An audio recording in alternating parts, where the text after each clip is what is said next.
on the Slime Media. This right here, my review on Atlanta season one, season four. No, that yeah, season three, episode triple. Season three, episode 9.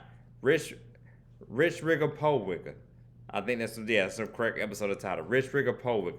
I forget this season three, episode 9. And wow, it is very much a lot to talk about in this episode of Atlanta. This probably is actually almost close to one of my favorite episodes of Atlanta of all time. I haven't really been keeping up with it like that. Like I said, I stopped doing reviews and videos on it just because a lot of people weren't really talking to me and weren't getting a lot of comments about it and everything like that. But this episode was just so interesting. A lot of story, a lot of topics about. They talked about here in the Cab County. Reference a lot of stuff right here in my area in the city of Georgia, I'm in the city of Atlanta where I stay. A lot of areas because people get Childish Gambino. He really is from over here in Atlanta, Cab County, where I grew up. He grew up in Stone Mountain, so he referenced a lot of stuff and talked about with the schools, but a lot of stuff with race, everything he talked about in this episode. So I had to pretty much get into it and talk about this episode. So first off, we get this episode. We about this guy named Aaron, playing by actor named Tariq, an actor he's known for doing TikTok videos, I guess, and all that. And he's on this episode of Atlanta. I always love about Gambino. He's always doing it, bringing these YouTube stars and TikTok stars onto television and everything like that. They have brands and bring them on television. Childish Gambino really does put a lot of people on. That's why I give credit to about that man. He really do be putting people on, giving people a shot, and with these one-off episodes, really, helping people out to get their name out there. So this episode, he definitely does that. Like has a lot of guys that are people that are internet stars. He put in his episode right here. So I can't even lie. That's why I enjoyed it, entertained about it too. One of my favorite episodes of all time of Atlanta. So the guy Tariq, he plays a guy named Aaron. Aaron is, biracial, you might as well say. His dad is black and his mom is white. So he's light skinned and everything like that. It starts off with the episode. We see he's kind of a white guy. He has a Post Malone poster. He plays baseball, even though I don't consider baseball like a white sport. To me, baseball is a black sport. Black people took over baseball. To me, the best baseball player of all time is Hank Aaron and Barry Bonds, and they both are black. So, to me, baseball is kind of like a black sport. It just people don't talk about it enough and all that. And he has a post, like I said, so he's might consider, people might consider him maybe like a white guy or anything like that. But he gets on the game and he's talking smack to people. He calls the black people monkeys, calls the black kids. He's playing the games with monkeys and talk about how they're not having their dad around. Because generic thing us as black people, oh, we don't have our father around and everything like that. So when you hear that, I was like, whoa. So it starts the episode, he plays his black card when he wants to play his black card, but I guess he considers himself, like I said, white because he's light skinned, the complexion of his skin. So we got that in this episode. So wow, what I'm saying, like I said, very, very, see what the episode is going a lot and everything like that. So flash forward the next scene, we see him in the car with his dad, his dad's black, and talking about this 15-year-old kid that got shot at Lenox Mall and everything like that. So, of course, not to get off top, but so wow how Lenox Mall is now. I remember they used to be like one of the most safest malls to go to. Now there's always something going on at Lenox. But, they talk about that in this episode about, oh yeah, this kid, they got shot at Lenox and everything like that. And good old Aaron's like, oh, the kid probably got what he deserved. He should have, froze when the police told him to freeze and all that. So I'm like, wow, okay, wow, this is very interesting. So I'm like, dang, wow, bro.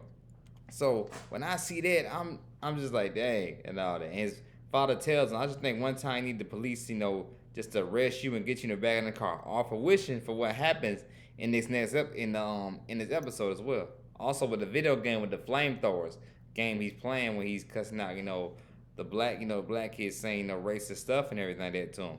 All this stuff plays in the wishing into this episode, and we'll talk about that later. But yeah, so he does. So he says all that to his father. His father just tells him, man, hey, shoot, I just want you one time to feel it's like being back in a police car. Also, as well, I know you don't like Ryan Martyr or nothing like that. So now I'm gonna ask you to come pick you up. Or you don't like you gonna have to walk and all that because you never ride Martyr at all, and everything. Just joking about that.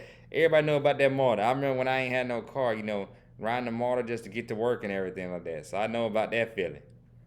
But yeah, so also, like I said, so also as well, he talks about, hey, he's trying to get into college that I'm not AMC, that's a movie theater, but SMC, he's trying to get there and everything like that. And his father just tells me, straight up, you can call it tough love, or you call it saying, hey, I don't have the money to do that for you. How much money do you save? He said, I only save like $4,000 and all that. Everything it costs $5,000 to get in. He's like, oh well, yeah. Well, I don't know what to say. I'm not signing on a loan or anything like that for you to get in college and everything like that. So you got to find a way. You'll figure it out. You'll find a way. So, that's what he tells him and everything like that. So, and then we get to the car, he tells him, man, hey, man, if you're staying in my house, you're going to be paying rent or something like that. But I hope you find a way to work it out if you go to college and all that. So Aaron goes, he's a little upset with that and everything like that. He runs to his girlfriend, Katie. His girlfriend, Katie, tells him, like, oh, I just got accepted to college and everything like that. Woo wham. And the rest of her white friends, because, Aaron had most white people. All the white friends, they're happy, and everything like that. And all. And he says, what's about, hey, Katie tells us your dad ended up paying for the loan and everything like that. Because you end up getting it. And of course, he's like, he just not, he don't want to tell, like, oh, son coming, son gonna happen. He don't want to tell her and everything like that. So, hopefully, like, hopefully he can somehow get into college and everything like that. So they go into the school and all that when they said all seniors must report to the auditorium and everything like that. Had me a flashback being in high school and they all tell you report to the auditorium because something always big happens. So all the seniors report to the auditorium. And boom, we get the one and only in the auditorium. First, the principal makes an announcement, but we get the one and only. R.I.P. to him, Mr. Kevin Samuels. Kevin Samuels shows up. Oh man, I was like, wow. I'm like, Kevin Samuels, he just passed away, last week and all that, May the 5th, everybody, of course, if you're not a fan, if you've never been on YouTube, everybody knows about Kevin Samuels, relationship advice. Give advice on relationship, talks about men and women stuff they have to go through and all that. I know, of course, a lot of people didn't like Kevin Samuels, especially a lot of black women said stuff he said to them were kind of harsh and kind of crucial. Like I always said, my thing with Kevin Samuels is like this, R.I.P. to him. He just speaks the truth and tells his mindset how he really feels. It's like medicine. Sometimes you don't want to taste your medicine when it's given to you, but he gave the medicine to you, gave you like what was real and tell you the truth about that. I relate to him so much because I've dealt with women like that, how, women that, say, hey, they want this, then the third, but they're not bringing that much to the table themselves and expecting all that. So I understood a little where he's come from because of my experience in all that women. So that's why I understood Kevin Samuels, what he was talking about a lot. So, that's why I was a fan of his and like some of his stuff, It's just a shame he wasn't able to see, his show. I mean, not his show per se, but get to see him being on Atlanta, him on a mainstream, television show and seeing audience react to him and all everything like that. It's just a shame. It's just wow. It's like I always say that when people die, it's like right when they die is when they finna take off. He's one of them guys haven't reached his peak yet. He just got really kind of famous over 2 years ago. Now it's like, wow, he's just starting to get big and all and everything like that, and he's gone and all that. So I understand why some women had, against him, some women were, not really, sad or anything. They were happy he was dead and all that and everything like that. And all, I heard Vivica Vox said it was karma for him and everything like that. He was a hypocrite and all that and everything. Like I said, everybody has their pros and cons, but Kevin Samuels and everything like that, what he did and what he talked about, like I said, my opinion is some of the stuff he talked about women, I experienced with it, so I understood exactly what he's talking about. I feel like he was talking to, talking to certain kind of people like me or anything that, just certain kind of people just giving you a reality check and telling you what you need to look for and what your standards should be and everything like that. So, I'm not going to, keep on, deliberating and keep on talking about that and more talking about the episode. But Kevin Samuels did a good job in this episode as well. He definitely did a phenomenal job this episode of Atlanta as well. He's a pretty good actor too. So, like I said, I like Gambino. He give these guys a shot from these YouTube channels and all that, everything that giving them a shot and they do their thing. They always deliver. Don't be the funniest episodes when he give these YouTube stars a shot. So, but yeah, he says, the character Kevin Samuels is playing is Robert Lee. People say maybe tied to Robert E. Lee, the white supremacist that owned slaves and everything like that. People thought maybe this is tied to him by having called himself Kevin Samuels' character called Robert Lee. So, a little Easter egg with that, could have been the same way for the white supremacist named Robert E. Lee. So, Also as well, he says he decides I'm gonna give all the seniors $1 million and all that, get ready for college and everything like that. He said all the black kids, though, of course. And of course, see Aaron's mood change. First he gets excited, he gets happy, but then his mood changed. So he was like when he heard him say black kids and all and everything like that. So Aaron's white friends, they talk about it and all, and Katie makes this suggestion saying, "Oh, I know a friend that had this that was dating this black kid. He spent 1 year in college and everything like that. Then he went to go play pro ball and all that. Just Aaron's white friends are definitely giving their own scenarios. And they talking about, oh, how about we could just protest or do something like that, and they do this to black people back in the 50s and all that, and just like, wow, it's kind of strange. The white kids saying this, y'all already going to college anyway, so why do y'all even care? Just y'all just want greedy and want the money and want to take. You know what I'm saying? So, it's just like, wow. That's why I like how Gambino was diving this episode. I really like how he did it with how the white people really, were seeming and everything like that. You know, acting all funny, making these suggestions, saying this and that. They're like, oh, the black kid wasn't smart. Oh, the black kids always just get to go to college and pay for everything for them and all that. So it just, really dive into that a lot, like how white people can view everything as a certain kind of situation when the shoe is on the other foot and everything like that. So, Now, we dive into the audition and everything like that. And it's so interesting, the audition where you got the black people, some of the white kids singing songs and all that. You got the Indian dude waving his head. You got the Ebony people, like, they over there getting their hair braided and all that, trying to show their culture for the black. So the audition so they can get this money. Just very entertaining, very interesting scene. Then Aaron calls in. George Wallace character, the great comedian George Wallace comes in, calls out Aaron, tells him, come to the auditorium, your audition is here. And George Wallace and Kevin Samuel just give him a quick question to ask him about Hennessy. What are the 6 things you use when you mix Hennessy with? I ain't gonna eat cat. It was just so funny and all that. Hearing the 6 things used for Hennessy. I couldn't help but laugh. Thought it was funny, hilarious. I was laughing and all that. A lot of stuff. Didn't even reference NBA Youngboy in it. It's one of the questions they asked him. So it was just very funny, very entertaining. But in the end, he asked for it, and then they said, oh, no, you're not qualified for it. You're not black enough. He's like, no, my daddy black and all that. But it was George Wallace like, no, you white. Kevin Samuels, I know who you are. You remind me of, I'm not George Wallace, but Clarence Thomas. I'm like, wow. Clarence Thomas. Clarence Thomas is a guy, if y'all not familiar with politics, Clarence Thomas is a politician. He's a Republican. And, a lot of comments he made, a lot of stuff he's done. Black people kind of don't agree with some of the stuff he's into, some of the stuff he does.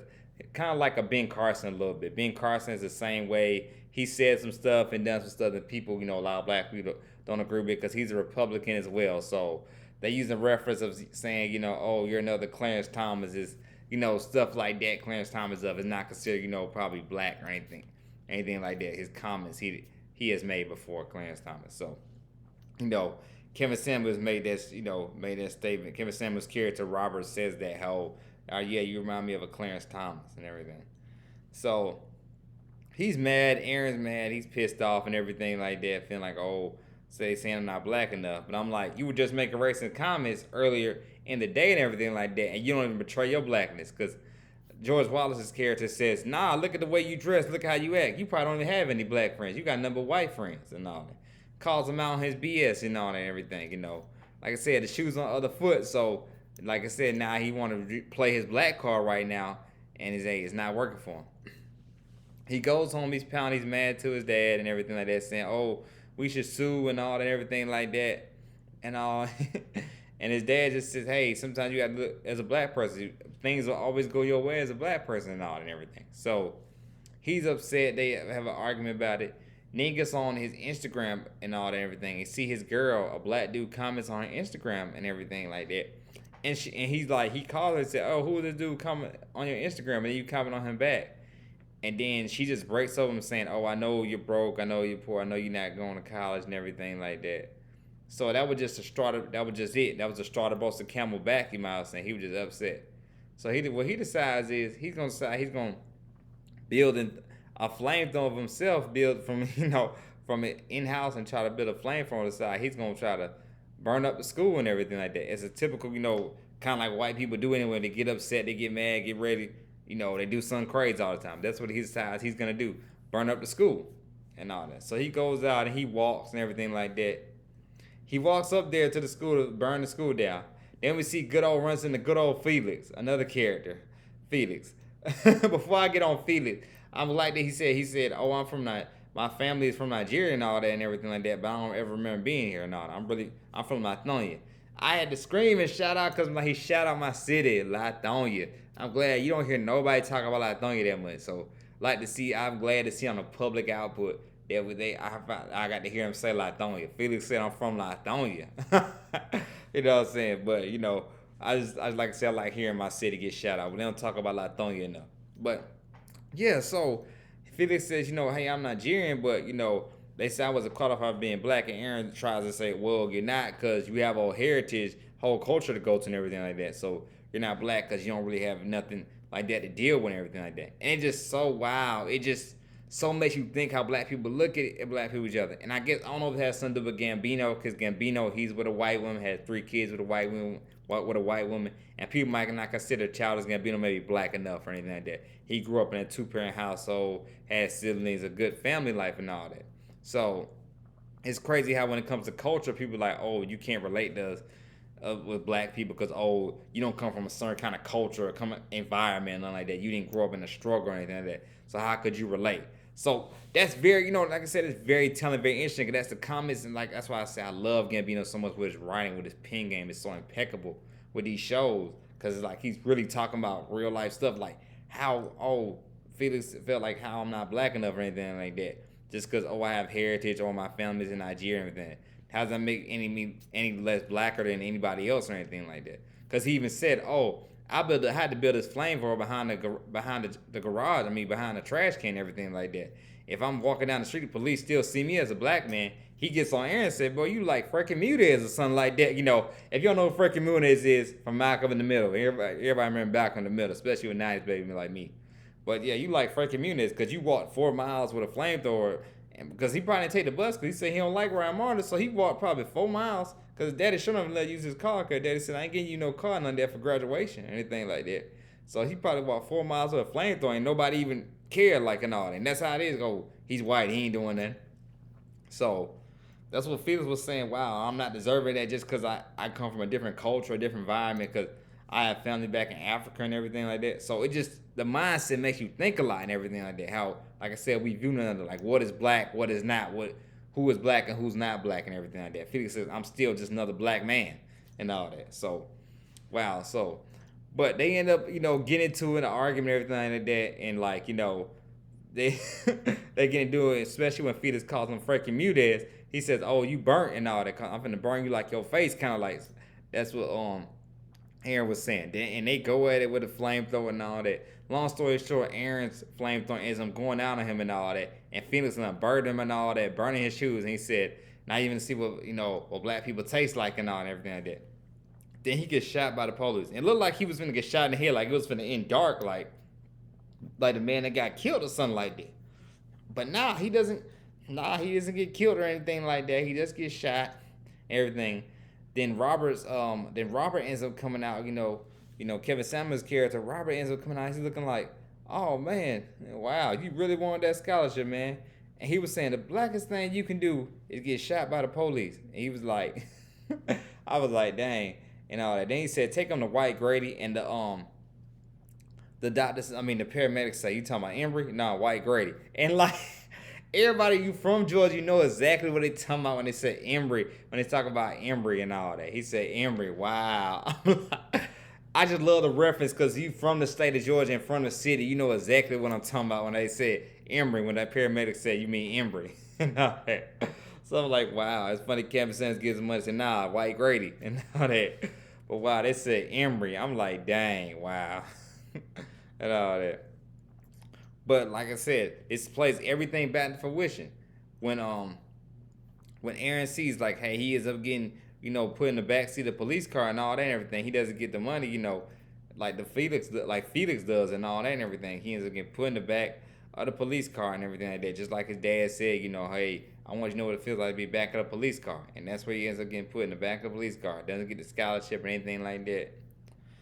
And, you know, like I said, before I get talking about the last part of the episode and everything like that, but like I said, a lot of stuff, you know, Donald Glover this episode talked about is what us black people go through and all. Like I said, with the Felix character, not feeling like, oh, he's not black because he's not with the culture or anything. How white people can view this, that, and all that and everything. It really has you thinking a lot, this episode. The episode really has you a lot thinking about, you know, how we view one another, how things could be different and all that and everything. And how would that be if that really happened? A millionaire actually did that, gave everybody, all the black kids, money. How would the white people take it? How would they act and all that?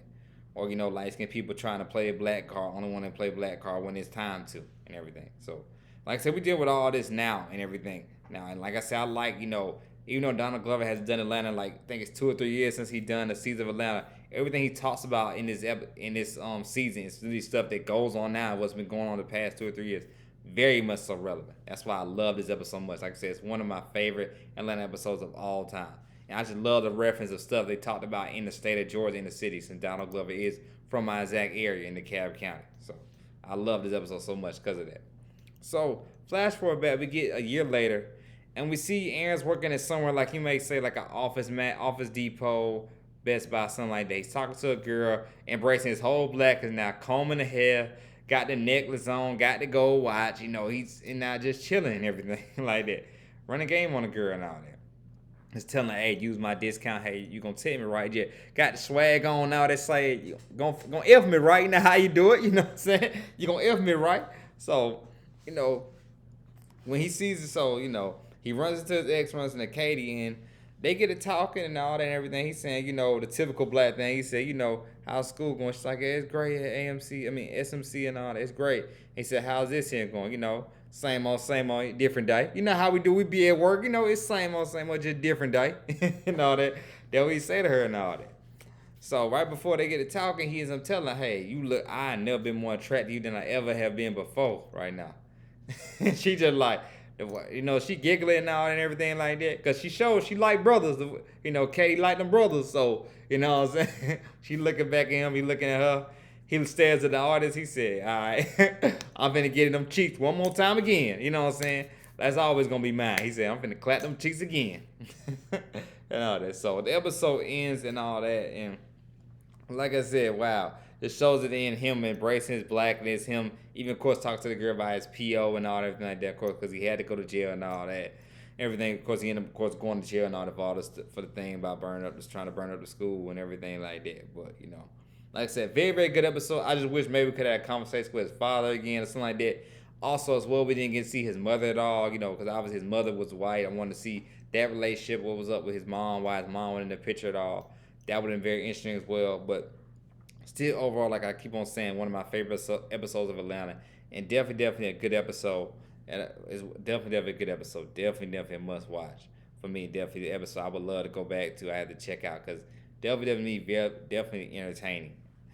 So, like I said, I enjoyed it. I was definitely entertained by it. So, y'all let me know in the comment section if y'all liked it as well, like I did. Reference a lot of stuff, in Georgia, and reference a lot of stuff that just goes on in everyday life as well. So, I definitely, like I said, love the reference about my home state they were talking about as well. So, I loved it. I enjoyed it. Like I said, I keep on saying it. Like I always say, man, if you like the content, please do not hesitate to hit that subscribe button for social media. This is my review on Atlanta. Like I said, y'all have a good day. Y'all have a good night, I say, because it's nighttime. It's after 2 in the morning. Y'all have a good night. Be blessed. Be safe wherever you're at. This is my review on Atlanta. I'm out.